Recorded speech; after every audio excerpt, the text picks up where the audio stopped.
서울의 심장부 도시의 스카이라인을 압도하는 JH그룹의 펜트하우스에서 강지훈은 거대한 통유리창 너머로 펼쳐진 야경을 무심하게 내려다보고 있었다. 수많은 빌딩의 불빛들이 별처럼 반짝였지만 그의 텅 빈 눈에는 그 어떤 감흥도 담기지 않았다.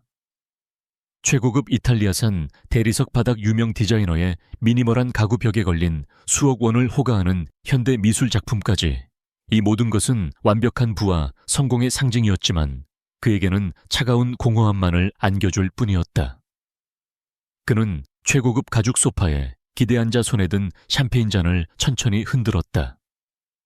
황금빛 액체가 잔을 따라 우아하게 맴돌았지만 그는 한 모금도 마시지 않았다. 그에게 이 모든 것은 맛을 잃어버린 지 오래였다. 그의 삶은 마치 잘 짜인 각본처럼 단 한 치의 오차도 없이 흘러갔지만 그 안에는 살아 숨쉬는 열정이나 진정한 의미가 존재하지 않았다. 그의 시선이 테이블 위에 놓인 잡지 표지로 향했다. 그곳에는 그와 최유라가 나란히 서 있는 사진이 실려 있었다. 세기의 결합 JH그룹과 태성그룹의 만남. 이라는 자극적인 헤드라인이 눈에 들어왔다. 최유라 태성그룹의 외동딸이자 그의 약혼녀였다. 그녀는 아름다웠고 똑똑했으며 재벌가의 일원으로서 갖춰야 할 모든 것을 갖춘 여자였다. 하지만 지훈은 그녀의 눈에서 단 한 번도 진심을 읽어본 적이 없었다. 그녀의 미소는 철저히 계산된 비즈니스였고 그녀의 친절함은 그룹의 이익을 위한 전략에 불과했다. 그들의 관계는 사랑이 아닌 두 거대 기업의 인수합병과 다를 바 없었다. 지훈은 이런 삶에 질식할 것 같았다. 그는 돈과 권력이라는 거대한 세장에 갇힌 새와 같았다. 매일 아침 눈을 뜨면 숫자로 가득한 보고서가 그를 맞이했고 밤이 되면 의미 없는 파티와 만남이 이어졌다. 그의 주변에는 항상 사람들로 붐볐지만 그 누구도 강지훈이라는 인간 자체에 관심을 보이지 않았다. 그들이 보는 것은 오직 JH그룹의 후계자라는 타이틀뿐이었다. 바로 그때 그의 휴대전화가 날카롭게 울렸다. 발신자는 그의 할아버지이자 JH그룹의 창업주인 강 회장이었다. 지훈은 짧게 한숨을 내쉬고 전화를 받았다. 네, 할아버님. 수화기 너머로 강 회장의 위험 있는 목소리가 흘러나왔다. 유라 아가씨와는 잘 되어가고 있겠지. 다음 달 이사회 전에는 결혼 날짜를 발표해야 한다. 두 그룹의 합병을 위해서는 더 이상 지체할 시간이 없어. 사랑이나 감정에 대한 질문은 단 한마디도 없었다. 오직 사업과 이익 그리고 의무에 대한 이야기뿐이었다. 지훈은 차갑게 대답했다. 알겠습니다. 짧은 통화를 마친 그는 휴대전화를 테이블 위에 던지듯 내려놓았다. 더 이상은 안 된다. 그는 이 숨막히는 현실에서 벗어나야만 했다. 단 하루라도 아니, 단 한 시간이라도 좋으니 JH그룹의 강지훈이 아닌 평범한 사람으로 숨 쉬고 싶었다. 진정한 관계, 꾸밈없는 미소돈이 아닌 마음으로 사람을 대하는 그런 세상을 경험하고 싶었다. 그 순간 그의 머릿속에 오랫동안 묻어두었던 대담한 계획이 다시 떠올랐다. 다음 날 아침 지훈은 그의 비서이자 유일하게 신뢰하는 인물인 박 실장을 자신의 사무실로 불렀다. 박 실장은 10년 넘게 지훈의 곁을 지켜온 충직한 사람이었다. 지훈은 평소에 냉정한 표정을 지우고 진지한 목소리로 입을 열었다. 박 실장, 내가 전에 말했던 계획 지금 실행해야겠어. 박 실장은 잠시 놀란 표정을 지었지만 이내 침착함을 되찾았다. 그는 지훈의 엉뚱한 계획을 이미 알고 있었다. 대표님, 정말로 평범한 회사원으로 위장하시겠다는 말씀이십니까? 위험 부담이 너무 큽니다. 만약 언론에 알려지기라도 한다면. 지훈은 단호하게 그의 말을 잘랐다. 그래서 박 실장이 필요한 거야. 아무도 모르게 완벽하게 처리해줘. 이름은 김민준, 우리 회사 계열사 중 가장 작은 곳에 평범한 대리로 발령내. 그리고 서울 변두리에 월세방도 하나 구해. 내일부터 나는 강지훈이 아니라 김민준으로 살 거야. 박 실장은 지훈의 확고한 눈빛을 보며 더 이상 반대할 수 없다는 것을 깨달았다. 그는 무거운 한숨과 함께 고개를 끄덕였다. 알겠습니다. 대표님 아니, 김민준 씨의 새로운 삶을 위해 모든 것을 준비하겠습니다. 한편 서울의 다른 한쪽에서는 전혀 다른 삶이 펼쳐지고 있었다. 낡은 다세대 주택의 작은 옥탑방 윤서아는 아침 햇살에 잠이 깼다. 그녀는 기지개를 켜며 일어나 창문을 열었다. 좁은 방 안으로 상쾌한 아침 공기가 밀려 들어왔다. 그녀는 고등학생인 남동생 서준의 아침을 챙겨주기 위해 분주하게 움직였다. 부모님을 일찍 여인 서에게 서주는 세상의 전부였다. 그녀는 동생의 학비를 벌고 생활을 이어나가기 위해 하루에 3가지 아르바이트를 하고 있었다. 아침에는 신문 배달, 낮에는 카페, 저녁에는 레스토랑 서빙까지 몸이 10개라도 부족할 지경이었지만 그녀는 단 한 번도 자신의 삶을 비관한 적이 없었다. 그녀는 작은 것에도 감사할 줄 아는 햇살처럼 밝고 긍정적인 사람이었다. 누나 또 밤새 과제했어. 피곤해 보여. 교복을 입던 서준이 걱정스럽게 물었다. 서아는 활짝 웃으며 동생의 머리를 쓰다듬었다. 괜찮아. 이 정도는 끄떡없어. 우리 서준이 밥 든든히 먹고 학교 가야지. 그날 오후 서아는 시내의 한 작은 카페에서 일하고 있었다. 점심시간이 지나 한산해진 카페 안 그녀는 창가 자리를 꼼꼼하게 닦고 있었다. 그때 딸랑하는 소리와 함께 카페 문이 열리고 한 남자가 들어왔다. 그는 어딘가 모르게 주변과 어울리지 않았다. 값싼 청바지와 평범한 티셔츠를 입고 있었지만 그의 곧은 자세와 몸에 밴 듯한 기품은 숨길 수 없었다. 그가 바로 김민준이라는 새로운 신분으로 첫날을 보내고 있는 강지훈이었다. 그는 어색하게 주위를 둘러보다가 구석진 자리에 앉았다. 평생 누군가의 주문을 받아본 적 없는 그는 메뉴판을 한참 동안 들여다보며 무엇을 시켜야 할지 고민했다. 그의 모습은 모든 것이 낯설고 서툰 사회 초년생처럼 보였다. 서아가 미소를 지으며 그에게 다가갔다. 주문하시겠어요, 손님? 그녀의 맑은 목소리에 지훈은 고개를 들었고 두 사람의 시선이 처음으로 마주쳤다. 지훈은 순간 숨을 멈췄다. 그녀의 미소에는 그 어떤 가식이나 계산이 없었다. 그저 순수하고 따뜻한 친절함이 담겨 있었다. 그가 늘 갈망하던 진심이 담긴 미소였다. 그는 잠시 넋을 잃고 그녀를 바라보다가 당황하며 더듬거렸다. 아, 네, 그냥 아메리카노 한 잔 주세요. 잠시 후 다른 테이블에서 소란이 일어났다. 한 중년 남자가 자신의 옷에 커피가 튀었다며 서아에게 큰 소리로 화를 내고 있었다. 아니, 눈을 어디에 두고 다니는 거야. 이게 얼마짜리 옷인 줄 알아. 그는 막무가내로 소리치며 서아를 몰아세웠다. 서아는 연신 고개를 숙이며 사과했다. 정말 죄송합니다, 손님. 세탁비를 바로 물어드리겠습니다. 하지만 남자는 만족하지 않고 계속해서 그녀를 모욕했다. 그 순간 자리에서 가만히 지켜보던 지훈이 일어섰다. 그는 자신도 모르게 두 사람에게 다가가 서아의 앞을 막아서며 말했다. 그만하시죠. 실수는 누구나 할 수 있는 겁니다. 젊은 아가씨에게 너무 심한 것 아닙니까? 그의 예상치 못한 행동에 중년 남자도 서아도 놀란 눈으로 그를 쳐다보았다. 강지훈의 차분하지만 단호한 태도에 중년 남자는 기가 죽은 듯 투덜거리며 카페를 나갔다. 순식간에 벌어진 상황에 윤서아는 어안이 벙벙한 채로 그 자리에 서 있었다. 그녀는 자신을 도와준 이 낯선 남자를 향해 깊이 고개를 숙였다. 정말 감사합니다. 저 때문에 괜한 곤란을 겪으셨네요. 그녀의 목소리에는 진심 어린 고마움과 미안함이 뒤섞여 있었다. 지훈은 이런 순수한 감사의 인사를 받아본 것이 얼마 만인지 기억나지 않았다. 늘 이해관계가 얽힌 의례적인 감사에 익숙했던 그에게 그녀의 인사는 낯설지만 기분 좋은 온기로 다가왔다. 그는 자신도 모르게 딱딱하게 굳어있던 얼굴, 근육을 풀며 어색하게 손을 저었다. 아닙니다. 괜찮습니다. 누가 봤어도 그냥 지나치기 힘든 상황이었습니다. 그의 말투는 여전히 조금 서툴렀지만 그 안에는 꾸밈없는 진심이 담겨 있었다. 서한은 그의 겸손한 태도에 다시 한번 미소를 지었다.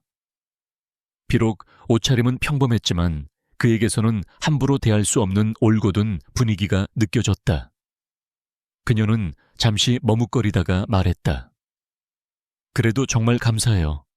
괜찮으시다면 제가 나중에 식사라도 한번 대접하고 싶어요.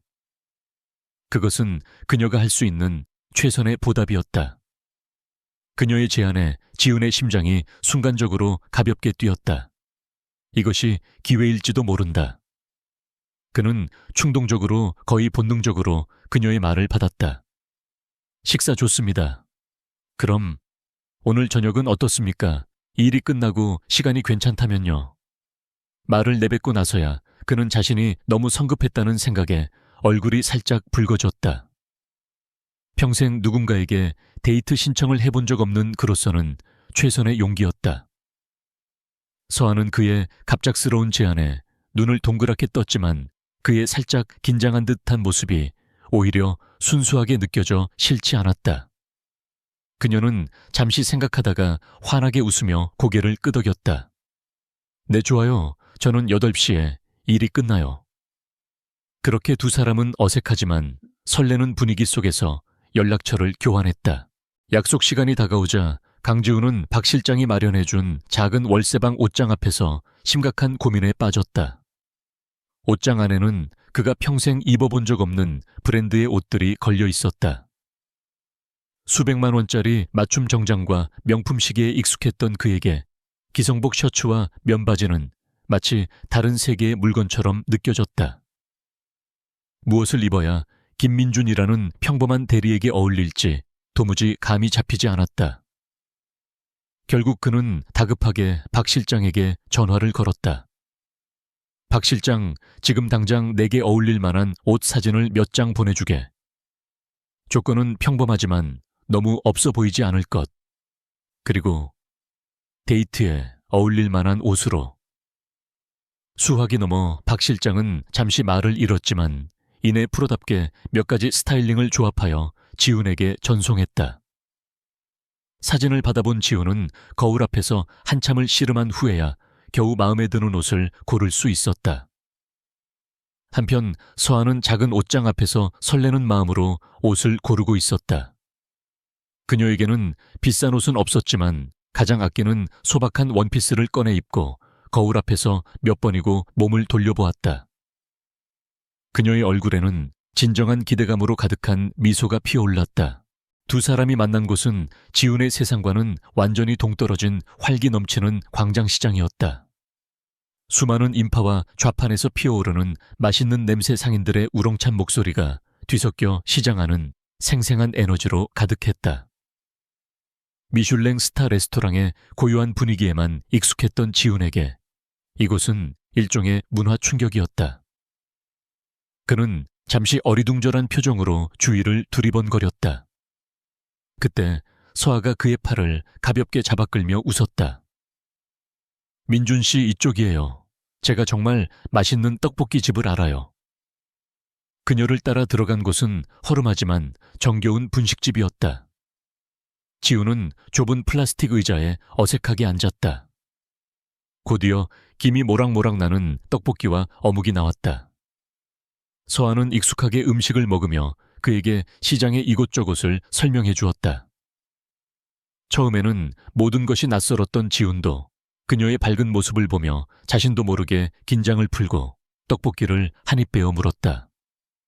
예상외의 매콤달콤한 맛에 그의 눈이 살짝 커졌다. 그는 생전 처음 느껴보는 맛에 신세계에 빠져들었다. 그들은 음식을 먹으며 서로에 대해 이야기하기 시작했다. 물론 지훈의 이야기는 대부분 박 실장이 만들어준 가짜 시나리오에 기반한 것이었다. 그는 작은 무역회사에서 일하는 것이 얼마나 고되고 상사의 눈치를 보는 것이 얼마나 힘든지에 대해 능청스럽게 연기했다. 서한은 그의 말에 진심으로 공감하며 고개를 끄덕였다. 그녀는 자신의 꿈과 동생에 대한 이야기를 했다. 비록 지금은 힘들게 아르바이트를 하고 있지만 언젠가는 작은 꽃집을 차리고 싶다는 소박한 꿈을 가지고 있었다. 그녀의 눈은 꿈을 이야기할 때 유난히 반짝였다. 지우는 그런 그녀의 모습에서 눈을 뗄 수 없었다. 그는 돈이나 명예가 아닌 작지만 소중한 꿈을 위해 열심히 살아가는 그녀의 모습에 깊은 감명을 받았다. 그의 주변에 있던 그 어떤 화려한 여자보다도 지금 그의 눈앞에 있는 윤서아가 훨씬 더 아름답고 위대하게 느껴졌다. 물론 아슬아슬한 순간도 여러 번 있었다. 서아가 길거리 좌판에서 파는 귀여운 머리핀을 보며 예쁘다고 감탄하자 지우는 무의식적으로 여기서부터 저기까지 다 사드릴까요? 라고 말할 뻔했다. 그는 간신히 입을 다물고 잘 어울리네요. 하나 사드릴까요? 라고 어색하게 말을 바꿨다. 또한 음식을 계산할 때 그는 습관처럼 지갑에서 블랙카드를 꺼내려다 황급히 손을 멈추고 주머니에서 구겨진 지폐 몇 장을 꺼냈다. 그의 어색한 행동들을 보며 서한은 그가 숫기가 없고 세상 물정에 조금 어두운 사람이라고 생각하며 귀엽게 웃어넘길 뿐이었다. 그녀는 그의 서툰 모습이 오히려 그의 순수함을 증명하는 것이라고 믿었다. 그들은 시장을 돌아다니며 함께 웃고 떠들었고 지우는 난생 처음으로 돈의 가치가 아닌 시간과 감정의 가치를 느끼고 있었다. 1시간 1분 1초가 그에게는 너무나 소중하게 다가왔다. 어느덧 헤어질 시간이 되었다. 지우는 서아의 집이 있는 낡은 골목길까지 그녀를 바래다 주었다. 그녀의 집 앞에 도착하자 두 사람 사이에는 따뜻하고 편안한 침묵이 흘렀다. 지우는 재벌가의 후계자다운 화려한 언변 대신 서툴지만 진심이 담긴 목소리로 말했다. 오늘 정말 즐거웠습니다. 덕분에 제가 몰랐던 새로운 세상을 경험했어요. 정말 고맙습니다. 그의 말에 서한은 환하게 웃으며 대답했다. 저도요. 민준 씨 덕분에 오늘 하루의 피로가 싹 가시는 것 같아요. 그녀의 미소를 뒤로 하고 돌아섰지만 지우는 몇 걸음 가지 못하고 뒤를 돌아보았다. 옥탑방으로 올라가는 그녀의 뒷모습을 보며 그는 자신의 펜트하우스에서는 단 한 번도 느껴보지 못했던 충만함과 행복감을 느꼈다. 그의 가짜 인생이 진짜 인생보다 훨씬 더 진짜처럼 느껴지는 순간이었다. 차가운 도시의 밤 공기 속에서 그의 얼굴에 처음으로 진짜 미소가 번졌다. 첫 데이트 이후 김민준과 윤서아의 관계는 풋풋한 설렘을 넘어 점차 서로의 일상에 스며드는 편안함으로 발전해갔다. 그들은 더 이상 특별한 약속을 잡지 않아도 서아의 아르바이트가 끝나는 시간에 맞춰 지훈이 카페 앞에서 기다리는 것이 자연스러운 일이 되었다. 그들은 함께 낡은 재래시장을 구경하고 주머니를 털어 산 붕어빵을 나눠 먹으며 소소한 행복을 느꼈다. 때로는 한강공원 벤치에 나란히 앉아 말없이 흐르는 강물을 바라보기도 했고 동네의 작은 도서관에서 각자 책을 읽다가 우연히 눈이 마주치면 조용히 미소 짓기도 했다. 지훈에게 이 모든 순간은 생전 처음 겪어보는 경이로운 경험이었다. 낮에는 JG그룹의 냉철한 CEO 강지훈으로서 수천억 원이 오가는 계약을 지휘하고 밤에는 평범한 회사원 김민준이 되어 서아와 함께 단돈 몇천 원의 행복을 나누는 그의 이중 생활은 아슬아슬했지만 동시에 달콤했다. 그는 서아와 함께 있을 때에 자기 자신이 좋았다. 권위와 책임감의 무게를 내려놓고 그저 한 사람으로서 웃고 걱정하고 설렐 수 있는 평범한 남자가 되는 순간들이 소중했다. 서아는 그의 작은 배려에 진심으로 감동했고 그의 서툰 농담에 세상에서 가장 행복한 웃음을 터뜨렸다. 지훈은 깨달았다. 자신이 사랑에 빠진 것은 단지 윤서아라는 여자만이 아니었다. 그는 그녀를 통해 발견하게 된 솔직하고 따뜻한 자기 자신의 모습과도 사랑에 빠지고 있었다. 하지만 행복이 깊어질수록 그의 마음속에서는 죄책감이라는 어두운 그림자가 함께 자라났다. 그의 모든 것은 거짓 위에 세워진 성이었다. 그의 이름 직업, 그가 들려준 소소한 일상 이야기까지 어느 것 하나 진실이 없었다. 그는 이 달콤한 거짓말이 언젠가는 서아에게 깊은 상처를 줄 것이라는 사실을 알고 있었다.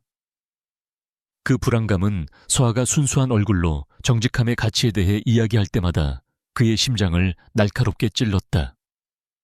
저는 거짓말하는 사람이 제일 싫어요. 아무리 좋은 의도라도 진실이 아니면 결국 모든 관계를 무너뜨리게 되잖아요. 그녀의 말은 그에게 비수가 되어 꽂혔다. 서아의 삶은 민준을 만난 후로 눈에 띄게 밝아졌다. 고된 아르바이트와 팍팍한 현실 속에서도 그녀는 이제 기댈 수 있는 사람이 생겼다는 사실에 큰 위안을 얻었다. 그녀의 남동생 서준은 누나의 얼굴에 미소가 많아진 것을 가장 먼저 눈치챘다. 누나 그 김민준이라는 형 만나고 나서 매일 싱글벙글이야. 좋은 사람 같네. 서아는 부끄러운 듯 웃으며 동생의 말을 긍정했다. 그녀에게 민준은 비록 가진 것은 많지 않아도 마음만은 누구보다 부자인 사람이었다. 그는 언제나 그녀의 이야기를 진지하게 들어주었고 그녀가 지쳐 보일 때면 말없이 따뜻한 캔커피를 건네는 속 깊은 사람이었다. 물론 가끔 이해할 수 없는 구석도 있었다. 허름한 식당에서조차 몸에 밴 듯한 완벽한 테이블 매너를 보여주거나 무심코 던지는 말 속에 평범한 회사원이라고는 믿기 힘든 경제에 대한 통찰력이 담겨 있을 때도 있었다. 하지만 서아는 그 모든 것을 그저 그의 독특한 매력이라고 생각했다. 그녀는 그의 어딘가 세상 물정 모르는 듯한 순수함이 오히려 좋았다. 하지만 강지훈의 세상에서는 그의 변화를 불안하게 지켜보는 또 다른 시선이 있었다. 그의 약혼 여인 최유라는 최근 들어 눈에 띄게 달라진 지훈의 태도를 감지하고 있었다. 결혼 준비를 핑계로 만나자고 할 때마다 그는 번번이 계열사 일 때문에 바쁘다는 성의 없는 변명으로 약속을 미뤘다. 예전에 그는 얼음처럼 차가웠을지언정 적어도 공과 사는 철저히 구분하는 남자였다. 하지만 지금의 그는 어딘가 다른 곳에 마음을 빼앗긴 사람처럼 넋이 나간 표정을 지을 때가 많았다. 유라의 자존심에 금이 가기 시작했다. 그녀는 JH그룹의 안주인 자리를 당연한 자신의 것으로 여겨왔다. 감히 누가 무엇이 자신의 계획에 회방을 놓는단 말인가. 어느 날 저녁 그녀는 최고급 레스토랑에 지훈을 불러내 단도직입적으로 물었다. 요즘 당신 대체 무슨 꿍꿍이야? 나 몰래 다른 여자라도 만나는 거 아니지? 지훈은 그녀의 날카로운 질문에 잠시 표정이 굳었지만 이내 평소에 무심한 얼굴로 돌아와 대답했다. 쓸데없는 상상하지 마. 그냥 좀 피곤할 뿐이니까. 그는 짧게 대답을 마친 뒤 야근이 있어서 먼저 가보겠다. 는 말을 남기고 자리에서 일어났다. 그의 뒷모습을 보며 유라는 모욕감에 입술을 깨물었다. 유라는 이대로 강지훈에게 무시당하며 끌려다닐 여자가 아니었다. 그녀는 자신의 정보원을 움직여 강지훈의 뒤를 밟기 시작했다. 그녀의 지시는 간단하고 명확했다. 강지훈 대표가 어딜 가는지 누굴 만나는지 사소한 것 하나까지 전부 보고해. 그의 일거수일투족을 알아내. 처음 그녀는 지훈이 자신을 배제하고 비밀리에 사업을 추진하고 있을 것이라 짐작했다. 감히 한낱 여자 문제로 자신을 이렇게 소홀히 대할 것이라고는 상상조차 하지 않았다. 그녀에게 사랑은 사치였고 결혼은 비즈니스였다. 그렇기에 지훈의 행동은 그녀의 계산 밖에 있는 변수였다. 며칠 후 그녀의 책상 위로 몇 장의 사진이 도착했다. 사진 속에는 강지훈이 낯선 여자와 함께 재래시장에서 떡볶이를 먹거나 평범한 공원 벤치에 앉아 환하게 웃고 있는 모습이 담겨 있었다. 그 여자의 옷차림은 누가 봐도 평범했고 배경이 되는 장소들은 그들이 속한 세상과는 너무나도 이질적이었다. 유라의 얼굴이 분노로 차갑게 굳어졌다. 그날 밤 지우는 서아와 함께 그녀의 옥탑방 평상에 앉아 밤하늘을 보고 있었다. 시원한 밤바람이 두 사람의 뺨을 스치고 서울의 밤하늘은 밝은 불빛 때문에 별이 많이 보이지 않았지만 그들에게는 세상에서 가장 낭만적인 풍경이었다. 서아는 조용히 그의 어깨에 머리를 기댔다. 그녀의 작고 따뜻한 온기가 그에게 전해졌다. 민준 씨랑 같이 있으면 마음이 참 편안해져요. 왠지 어떤 비밀이라도 다 털어놓을 수 있을 것 같아요. 당신을 만나게 돼서 정말 다행이에요. 그녀의 목소리에는 한치의 의심도 없는 순수한 신뢰가 담겨 있었다. 그 신뢰는 지훈에게 달콤한 행복인 동시에 가슴을 짓누르는 무거운 바위와도 같았다. 그는 서아를 부드럽게 감싸 안았다. 그의 마음속에서는 그녀를 향한 주체할 수 없는 사랑과 그녀를 속이고 있다는 끔찍한 죄책감이 격렬한 폭풍처럼 휘몰아치고 있었다. 그는 이 행복한 순간이 자신의 달콤한 거짓말 위에 세워져 있으며 진실이 밝혀지는 순간 모든 것이 산산조각 날 것이라는 것을 알고 있었다. 멀리 떨어진 건너편 건물 옥상에서 한 남자가 망원 렌즈가 달린 카메라로 그들의 다정한 모습을 조용히 담고 있었다. 최유라의 사무실 그녀는 책상 위에 놓인 사진들을 차가운 눈으로 내려다보고 있었다. 사진 속 강지우는 그녀가 단 한 번도 본 적 없는 편안하고 행복한 미소를 짓고 있었다. 그리고 그의 옆에는 초라한 행색의 여자가 있었다. 유라의 입가에 경멸적인 미소가 걸렸다. 그녀는 사랑 때문에 질투하는 것이 아니었다. 이것은 그녀의 자존심과 계획에 대한 정면 도전이었다. 감히 제지그룹의 후계자가 저런 보잘것없는 여자 때문에 자신을 소홀히 한다는 사실 자체가 그녀에게는 참을 수 없는 모욕이었다. 그녀는 이 어리석은 연극을 끝내야겠다고 다짐했다. 하지만 강지훈에게 직접 따져 묻는 것은 그녀의 방식이 아니었다. 그런 감정적인 대응은 품위가 없을 뿐더러 그에게 변명할 기회만 줄 뿐이었다.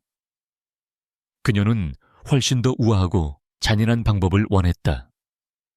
그 여자 스스로 비참함을 깨닫고 제발로 떨어져 나가게 만들 완벽한 무대를 구상하기 시작했다. 그녀의 머릿속에 곧 다가올 JH그룹의 연례자선 행사가 떠올랐다. 언론의 스포트라이트가 집중되는 그 행사는 서울의 모든 상류층 인사들이 모이는 자리였다. 그리고 제지그룹의 대표로서 강지훈은 행사의 주최자이자 주인공이었다. 그는 절대로 그 자리에 빠질 수 없었다. 물론 그의 약혼 여인 자신도 그의 옆자리를 지켜야 했다. 유라는 입술을 비틀어 올렸다. 무대로는 이보다 더 완벽할 수 없었다. 이제 남은 것은 가장 중요한 관객, 바로 윤서아를 그 무대 위로 끌어들이는 것뿐이었다. 유라는 즉시 비서를 불러 그녀가 아르바이트를 하는 케이터링 업체를 알아냈다. 모든 것은 물 흐르듯 자연스럽게 진행되었다. 그녀는 자신의 영향력을 이용해 JH그룹의 자선 행사를 바로 그 케이터링 업체가 맡도록 손을 썼고 행사 당일 VVIP 구역의 담당 서버로 윤서아를 지정해달라는 특별 요청을 잊지 않았다. 서아에게 이것은 평소보다 훨씬 높은 시급을 받을 수 있는 좋은 기회일 뿐, 자신을 기다리는 잔인한 운명의 덫이라는 것은 꿈에도 상상하지 못했다. 며칠 뒤 서아는 잔뜩 들뜬 목소리로 민준에게 전화했다. 민준 씨, 저 다음 주에 엄청 큰 호텔에서 열리는 파티에 아르바이트 하러 가요. TV에서나 보던 그런 화려한 곳이래요. 신기하지 않아요? 수화기 너머로 들려오는 그녀의 순수한 목소리에 지훈의 심장이 쿵 내려앉았다.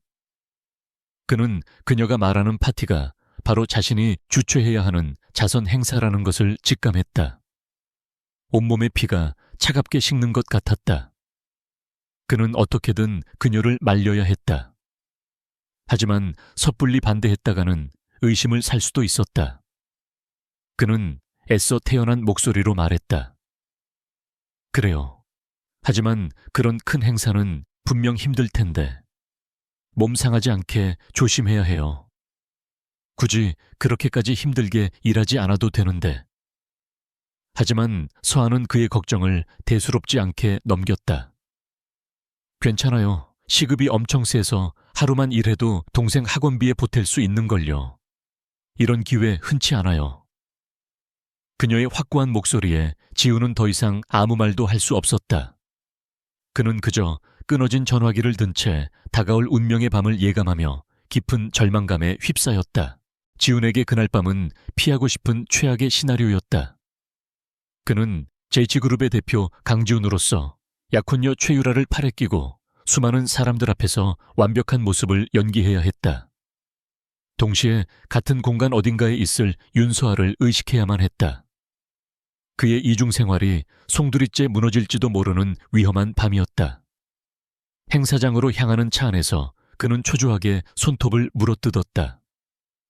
옆자리에 앉은 유라가 그의 긴장한 모습을 보고 비웃듯 말했다. 오늘 왜 이렇게 긴장했어? 중요한 손님이라도 오나? 그녀의 목소리에는 모든 것을 알고 있다는 듯한 미묘한 가시가 돋쳐 있었다.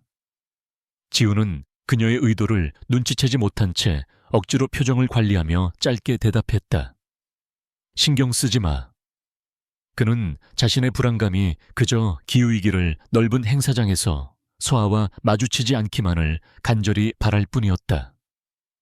하지만 운명은 그의 편이 아니었다. 행사장은 그야말로 부와 권력의 향연이었다.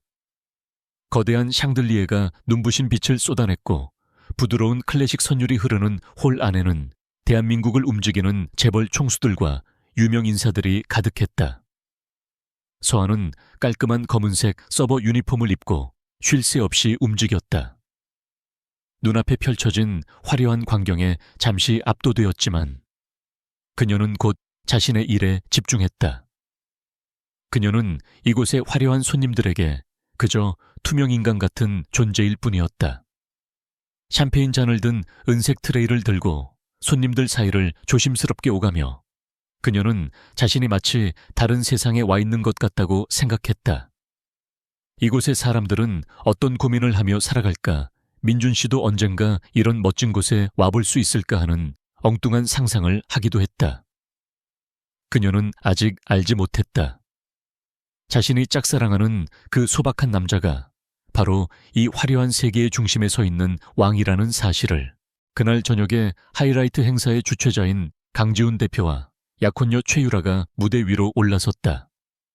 수많은 카메라 플래시가 동시에 터지고 장내에는 우레와 같은 박수 소리가 울려 퍼졌다. 서아는 멀리서 그 모습을 멍하니 바라보았다. 무대 위의 남자는 너무나도 눈부시고 위엄이 넘쳐서 감히 고개를 들어 쳐다보기조차 힘들었다. 그리고 그 순간 최유라가 연설을 마친 지훈의 팔짱을 끼고 무대 아래로 내려왔다.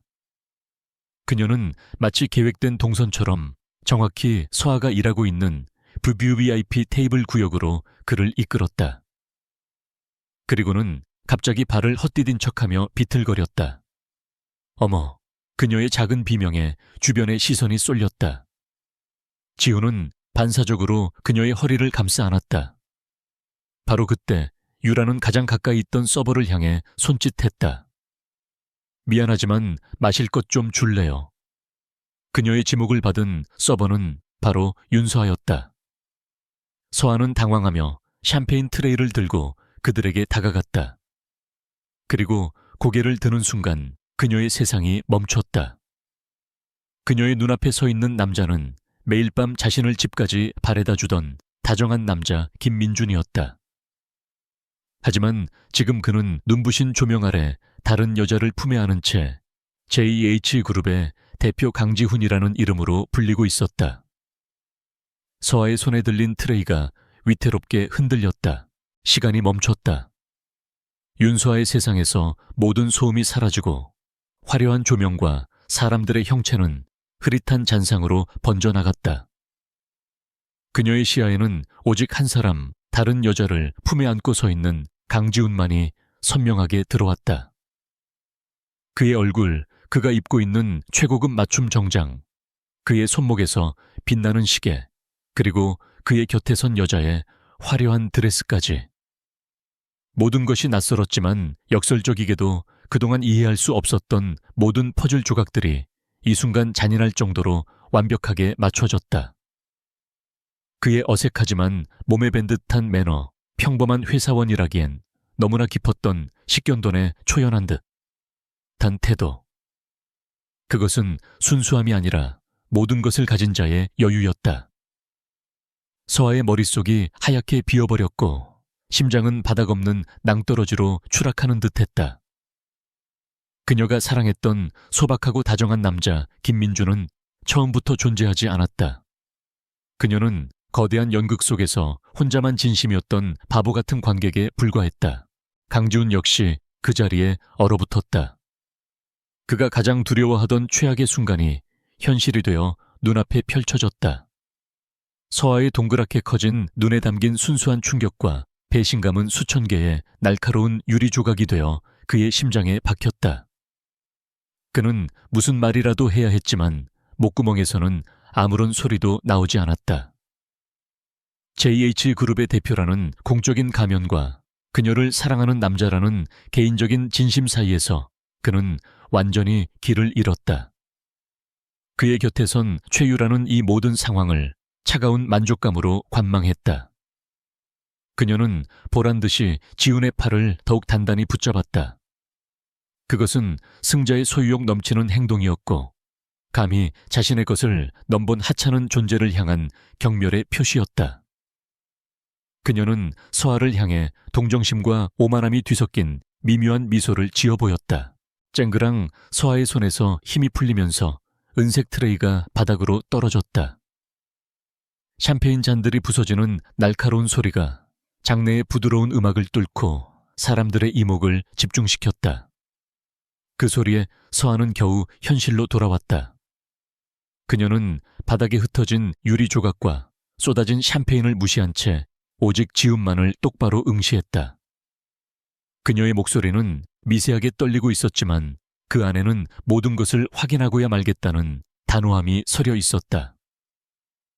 민준 씨, 아니 강지훈 대표님, 이게 대체 어떻게 된 일인가요? 그녀가 그의 두 개의 이름을 차례로 부르는 순간 그것은 지훈에게 사형 선고처럼 들렸다. 지훈은 본능적으로 유라의 팔을 뿌리치고 그녀를 향해 한 걸음 다가섰다. 서아야, 내가 설명할게. 이건 오해야. 제발 내 말 좀. 하지만 그의 필사적인 목소리는 다른 목소리에 의해 가로막혔다.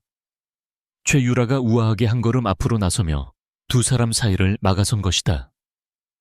그녀는 서아를 머리부터 발끝까지 훑어보며 마치 자비라도 베푸는 듯한 목소리로 말했다. 괜찮아요.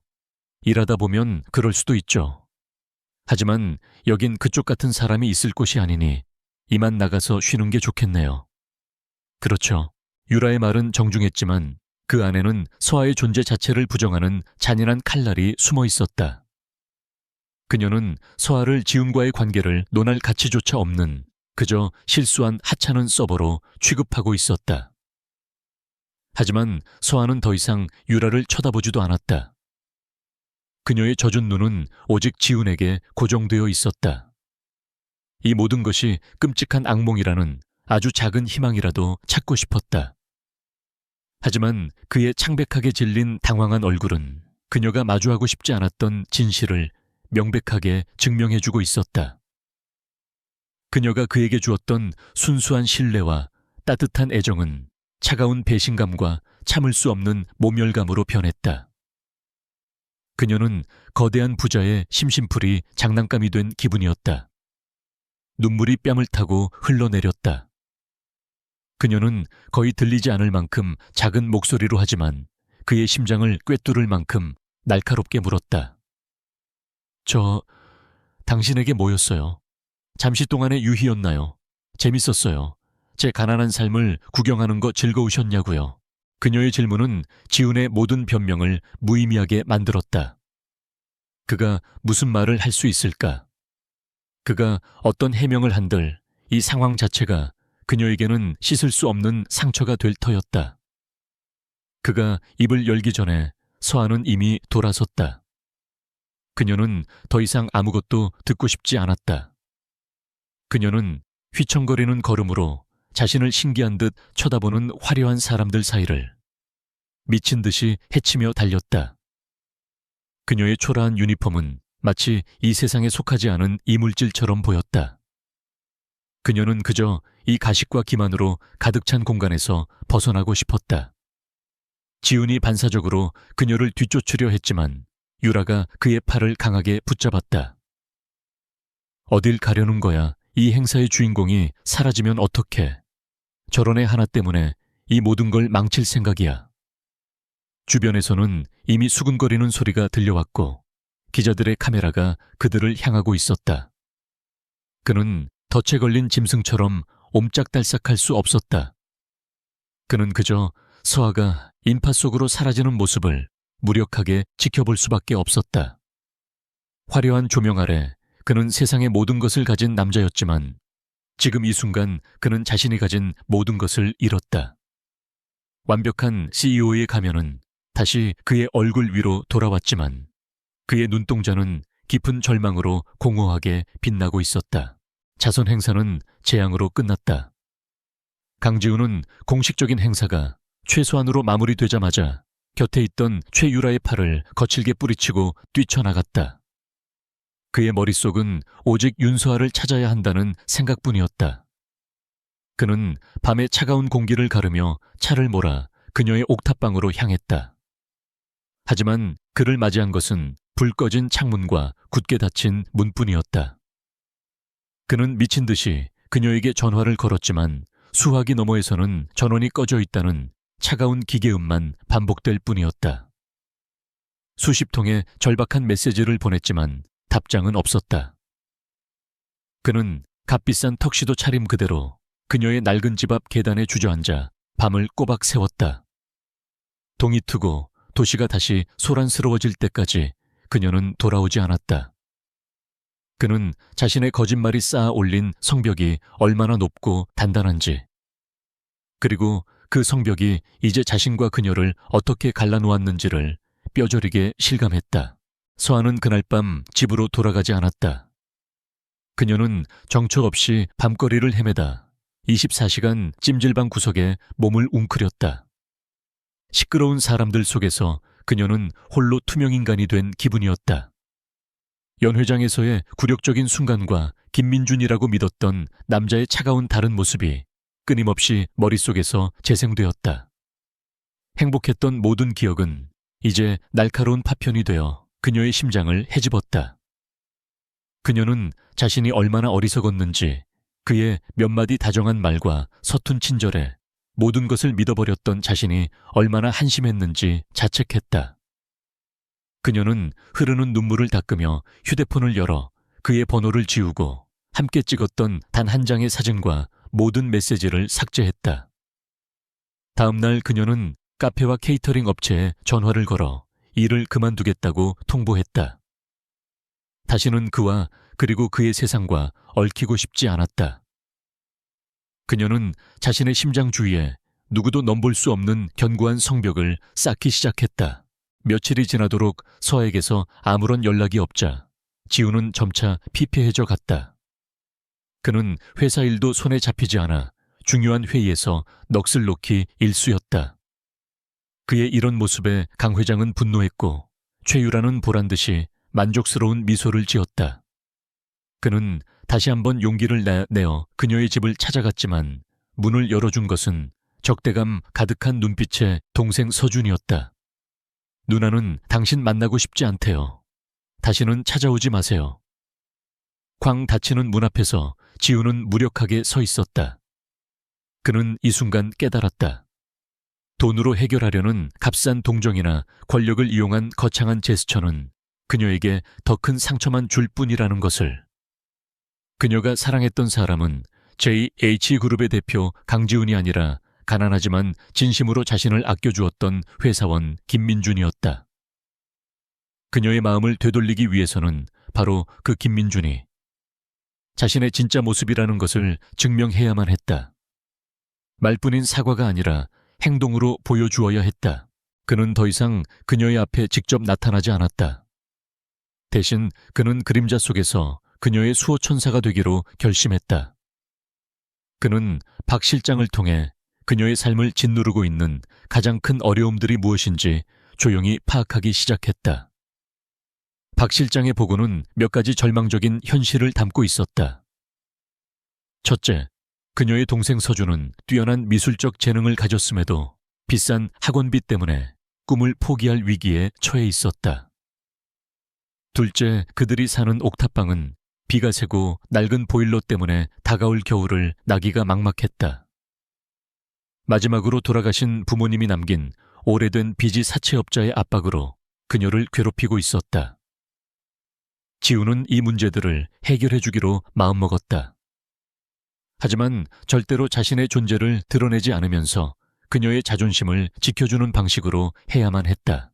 그의 계획은 치밀하고 조용하게 실행되었다. 먼저 동생 서준을 위해 그는 JH그룹의 사회공헌 재단 이름을 빌려 전국 청소년 미술장학 공모전을 개최했다. 공모전은 철저히 공정하게 진행되었고 서준은 학교 선생님의 추천으로 이 사실을 알게 되었다. 지우는 그 어떤 개입도 하지 않았다. 그는 서준이 오직 자신의 실력만으로 그 기회를 잡기를 바랐다. 그리고 그의 바람대로 서준은 수많은 경쟁자들을 제치고 당당히 대상을 차지하여 꿈에 그리던 예고에 진학할 수 있는 전액 장학금을 받게 되었다. 다음으로 옥탑방 문제는 노후주택 무상 리모델링 이벤트라는 형식으로 접근했다. 건물주에게 연락해 건물 전체를 수리해주는 조건으로 마치 서아의 집이 우연히 당첨된 것처럼 보이게 만들었다. 며칠 뒤 인부들이 찾아와 옥상에 방수 공사를 하고 낡은 보일러를 최신형으로 교체해 주었다. 마지막으로 가장 까다로운 빚 문제는 공익변호사 재단을 통해 해결했다. 재단 소속 변호사가 무료 법률 상담을 가장해 서아에게 접근했고 채무 서류에 법적 허점을 찾아내 부당한 이자를 무효화시키고 원금마저 분할 상환할 수 있도록 합의를 이끌어냈다. 서아는 자신의 삶에 갑자기 찾아온 기적 같은 일들에 어리둥절했다. 동생이 꿈을 이룰 기회를 얻고 춥고 비새던 집이 아늑한 보금자리로 바뀌고 숨통을 조이던 빚의 굴레에서 벗어나게 된 것이다. 그녀는 이 모든 것이 그저 믿을 수 없는 행운의 연속이라고 생각했다. 민준에 대한 상처는 여전히 깊었지만 절망의 늪에서 허우적대던 그녀의 삶에 아주 작은 희망의 빗줄기가 비치기 시작했다. 그녀는 더 열심히 살아야겠다고 동생을 위해서라도 다시 일어서야겠다고 다짐했다. 어느 날 저녁 서아는 서준의 미술학원 합격 통지서를 품에 안고 옥탑방 평상에 앉아 기쁨의 눈물을 흘렸다. 그녀의 순수한 눈물을 골목 아래 세워진 차 안에서 강지훈이 조용히 지켜보고 있었다. 그는 그녀의 행복을 함께 나눌 수 없었지만 그녀의 미소를 지켜볼 수 있다는 것만으로도 가슴 벅찬 아픔과 위안을 동시에 느꼈다. 그는 지금 그녀에게 사랑한다고 말하는 대신 온 마음을 다해 그녀의 삶을 응원하고 있었다. 윤서아의 삶에 찾아온 기적들은 처음에는 그저 행운처럼 느껴졌지만 시간이 흐르면서 그녀의 마음속에 작은 의심의 씨앗을 틔웠다. 세상에 이렇게까지 완벽한 우연이 연이어 일어날 수 있을까? 동생 서준이 장학금을 받게 된 재단이 JH그룹과 연관이 있다는 사실을 우연히 인터넷 뉴스에서 보았을 때 그녀의 의심은 점차 확신으로 변해갔다. 노후 주택을 수리해준 업체 역시 JH그룹의 사회공헌 프로젝트 중 하나였다는 것을 알게 되었을 때 그녀는 더 이상 이 모든 것을 운으로 돌릴 수 없었다. 이 모든 일의 배후에 강지훈이 있다는 것을 직감했다. 하지만 그녀는 그를 원망할 수 없었다. 그의 방식은 돈으로 모든 것을 해결하려는 오만한 재벌의 그것과는 달랐다. 그는 철저히 자신의 존재를 숨긴 채 그녀와 그녀의 가족이 스스로 일어설 수 있도록 조용히 발판을 마련해 주었을 뿐이었다. 그의 세심한 배려가 느껴질수록 그녀의 마음은 더욱 복잡하게 요동쳤다. 분노와 배신감은 어느새 희미해지고 그 자리에는 혼란스러움과 그를 다시 보고 싶다는 위험한 감정이 싹트고 있었다. 결국 서한은 용기를 내기로 했다. 이 불확실한 감정을 안고 더 이상 나아갈 수 없었다. 그녀는 진실을 직접 마주해야만 했다. 그녀는 삭제했던 그의 번호 대신 혹시나 하는 마음에 한 번도 사용한 적 없던 김민준의 번호로 메시지를 보냈다. 저예요. 윤서아. 잠시 만날 수 있을까요? 메시지를 보낸 손가락이 떨렸다. 답장이 오지 않을지도 모른다고 생각했다. 하지만 불과 몇 초도 지나지 않아 휴대폰이 울렸다. 어디든 언H, 어디로 가면 될까? 그의 답장은 간결했지만 그 안에는 그녀의 연락을 애타게 기다려온 절박함이 묻어 있었다. 그들은 그들의 첫 데이트 장소였던 한강공원의 한 벤치에서 만나기로 했다. 그곳은 그들의 거짓된 관계가 시작된 곳이었지만 동시에 유일하게 진심이 오갔던 추억의 장소이기도 했다. 서한은 그곳에서 모든 것을 끝내든 아니면 다시 시작하든 결판을 내야겠다고 다짐했다. 약속 장소에 먼저 도착한 것은 지훈이었다. 그는 값비싼 정장 대신 서아가 기억하는 김민준의 모습처럼 평범한 면바지와 셔츠 차림이었다. 며칠 사이 부쩍 수척해진 그의 얼굴에는 긴장감과 간절함이 서려 있었다. 서아가 그의 앞에 서자 그는 자리에서 일어나 아무 말도 하지 못한 채 그저 그녀를 바라보았다. 먼저 침묵을 깬 것은 서아였다. 전부 당신이 한 일이죠. 우리 집 그리고 내 동생 일까지. 지훈은 고개를 숙이며 힘겹게 입을 열었다. 미안해.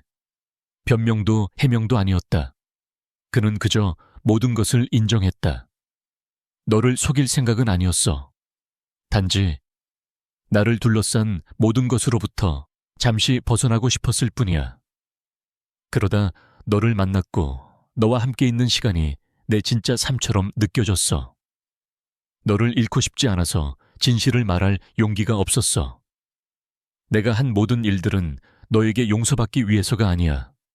그냥 네가 힘들어하는 걸 더 이상 볼 수가 없어서 내가 할 수 있는 유일한 방법으로 너를 응원하고 싶었을 뿐이야. 내가 바라는 건 아무것도 없어.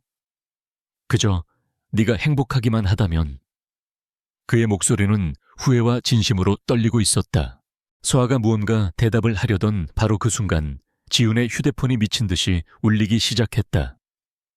박 실장의 다급한 전화였다. 최유라가 긴급 이사회를 소집했다는 것이었다. JH그룹과 태성그룹의 주요 임원진과 두 가문의 어른들까지 모두 모인 자리라고 했다. 지훈은 이것이 유라의 마지막 승부수라는 것을 직감했다. 그녀는 그를 모든 사람 앞에서 공개적으로 압박하여 서아를 버리고 자신과의 약혼을 선택하게 만들 작정이었다. 지훈은 서아를 향해 고통스러운 표정을 지었다. 잠시만, 기다려줄 수 있겠니? 내가 금방 해결하고 돌아올게.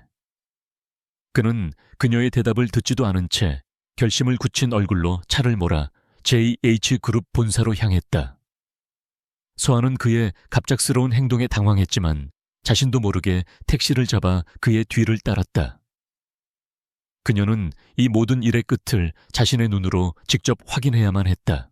JH그룹 최고층 회의실은 얼음장처럼 차가운 긴장감으로 가득했다. 상석에 앉은 강 회장과 최유라의 아버지인 최 회장의 얼굴은 굳어 있었고 유라는 승리를 예감한 듯 여유로운 미소를 짓고 있었다. 회의실 문이 열리고 지훈이 들어서자 모든 시선이 그에게 쏠렸다. 유라가 먼저 입을 열었다. 강지훈 씨, 이제 그만 어리석은 불장난은 끝내고 제자리로 돌아올 시간이에요. 당신 때문에 두 그룹이 얼마나 큰 손해를 보고 있는지 알고 있나요? 저 천박한 여자의 하나 때문에 이 모든 것을 망칠 건가요? 그녀의 오만한 목소리가 회의실에 울려 퍼졌다. 하지만 지훈은 더 이상 흔들리지 않았다. 그는 모두를 둘러보며 침착하지만 단호한 목소리로 말했다. 이 자리를 빌려 확실히 말씀드리겠습니다. 저 강지훈은 태성그룹의 최유라 씨와 파혼하겠습니다. 그의 폭탄 선언에 회의실은 순식간에 아수라장이 되었다. 강 회장이 분노하며 소리쳤다. 네가 지금 제정신이냐? 지우는 아랑곳하지 않고 말을 이었다.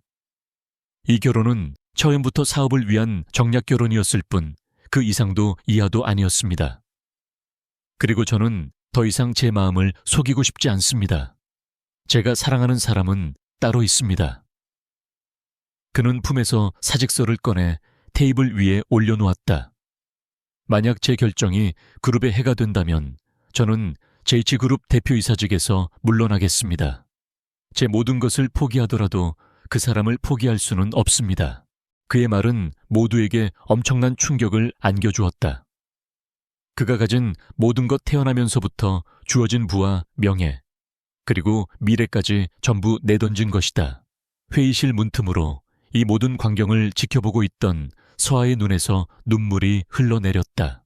그녀를 괴롭히던 마지막 의심의 조각마저 산산이 부서져 내렸다. 그의 거짓말은 용서할 수 없었지만 그녀를 향한 그의 사랑의 무게는 너무나도 무겁고 진실했다. 소란스러운 회의실을 뒤로하고 걸어나온 지우는 문 앞에 서 있는 서아를 발견하고 그 자리에 멈춰 섰다. 주변의 모든 소음이 사라지고 세상에는 오직 두 사람만이 남은 것 같았다. 그는 자신의 모든 것을 걸고 선택을 마쳤다. 이제 남은 것은 그녀의 대답뿐이었다. 그의 흔들리는 눈동자가 그녀에게 간절하게 묻고 있었다. 나를 다시 한번 믿어줄 수 있겠니? 강지훈의 절박한 시선과 윤서아의 흔들리는 눈빛이 허공에서 마주쳤다. 회의실 안에서는 여전히 고성과 분노가 터져 나왔지만 두 사람에게는 그 어떤 소리도 들리지 않았다. 서아는 천천히 그를 향해 걸어갔다. 그녀의 한 걸음 한 걸음이 그의 심장을 울렸다. 그녀는 충격과 경악으로 굳어있는 임원들과 최유라의 불타는 듯한 시선을 지나쳐 세상의 모든 것을 버리고 자신을 선택한 남자 강지훈의 앞에 섰다. 그녀는 아무 말도 하지 않았다. 대신 조용히 그의 손을 잡았다. 따뜻하고 부드러운 그녀의 손길이 그의 손을 감싸는 순간 그것은 세상 그 어떤 말보다도 더 확실한 대답이었다. 당신과 함께 할게요. 그 단순한 행동 하나에 지우는 구원받았다.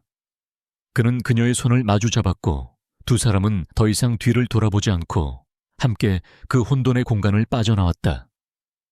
그들의 진짜 사랑은 바로 그 순간 모든 것을 잃은 폐허 위에서 비로소 시작되고 있었다.